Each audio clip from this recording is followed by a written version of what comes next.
NCERT solution chapter 3 motion in a straight line question number 26. Two stones are thrown up simultaneously from the edge of a cliff of 200 meter high with the initial speed 50 meter per second and 30 meter per second. Verify that the graph shown in figure 3.27 correctly represent the time variation of the relative position of the second stone with respect to the first. Neglect the air resistance and assume that the stone do not rebound from after hitting the ground.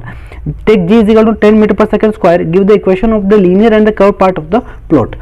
Okay तो अपने पास ये x T curve दे रखा है, x2 minus x1 और t का curve दे रखा है। यहाँ पे हमने ऑब्जेक्ट को ऊपर फेंका है, कहाँ से 200 मीटर से ऊपर फेंका है विथ वेलोसिटी 50 मीटर पर सेकंड विथ वेलोसिटी 30 मीटर पर सेकंड।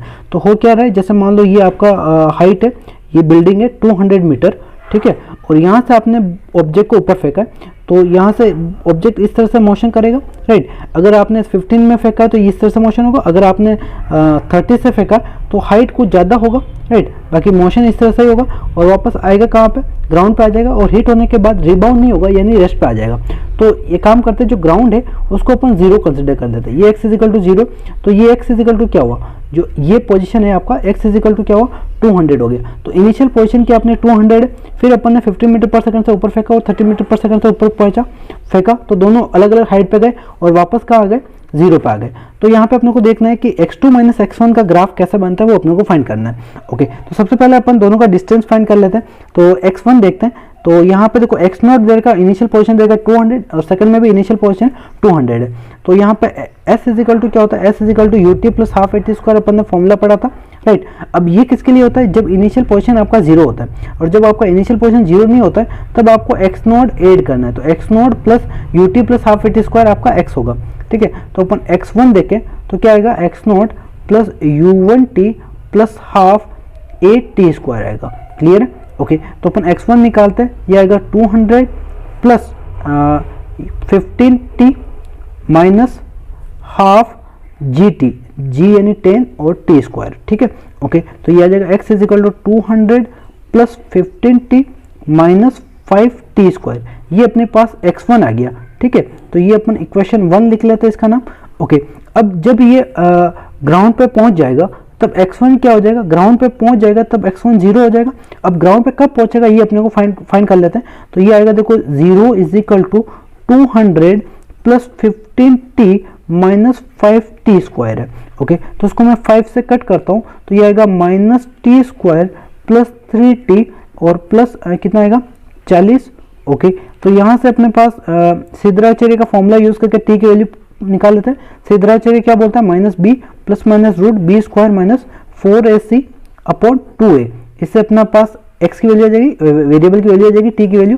तो यहाँ से अपन t की वैल्यू निकालते हैं, माइनस बी यानी minus 3 plus minus root B square यानी 9 माइनस और ये a वापस माइनस हो तो प्लस हो जाएगा 16 160 अपॉन 2a। ओके, तो ये 2 क्या आएगा 2a यानी माइनस आ जाएगा। ओके, इसको सोल्व करते हैं तो माइनस 3 प्लस माइनस ये 169 यानी 13 आ जाएगा। ओके, और ये आ जाएगा माइनस 2।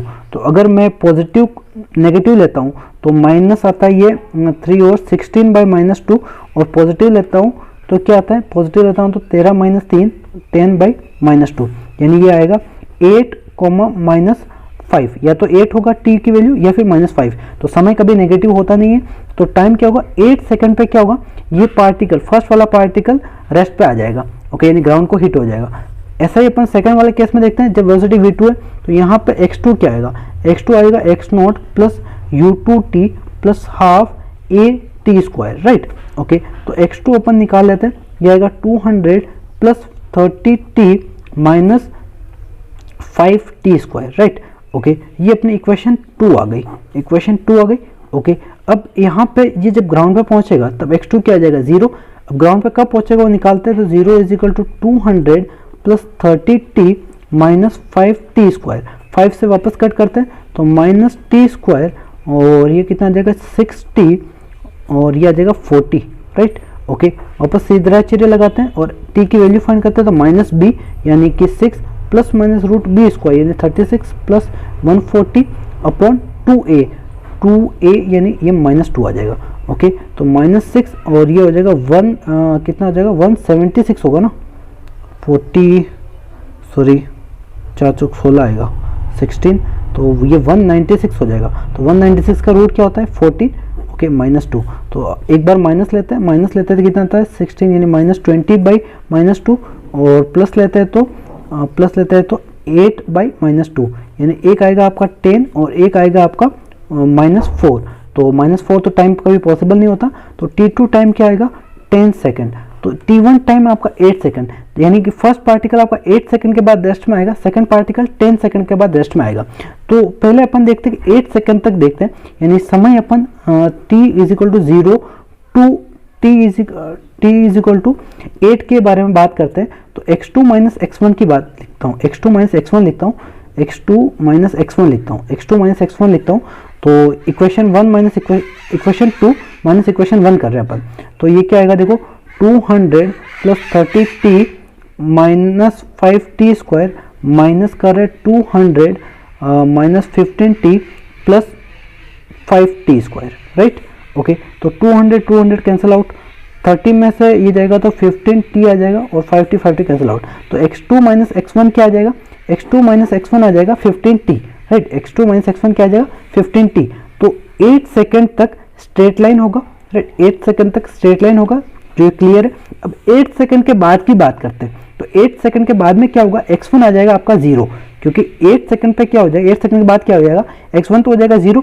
तो x2 - x1 की बात करते हो ना, तो x1 तो 0 हो गया, तो सिर्फ आपको x2 लिखना है। तो x2 कितना है 200 + 30t - 5t²। तो सेकंड इक्वेशन है वो कर्व्ड इक्वेशन, वो t² के प्रोपोर्शनल है, t और t² के प्रोपोर्शनल है। तो सेकंड है वो कर्व्ड, राइट। तो ये 8 सेकंड के बाद कर्व्ड, और 8 सेकंड के पहले ये आपका समय है, समय t = 8 से 10 तक की बात कर रहे हैं। 8 से 10 तक इक्वेशन ये बनेगा और 0 to 8 तक इक्वेशन ये बनेगा, राइट। तो यहाँ पे डायरेक्टली प्रोपोर्शनल टू t है तो स्ट्रेट लाइन आएगा, और यहाँ पे डायरेक्टली प्रोपोर्शनल t नहीं, t² है, तो ये कर्व्ड इक्वेशन आएगा, ठीक है। तो ये आपका आएगा स्ट्रेट लाइन और ये आपका आएगा कर्व्ड, क्लियर है।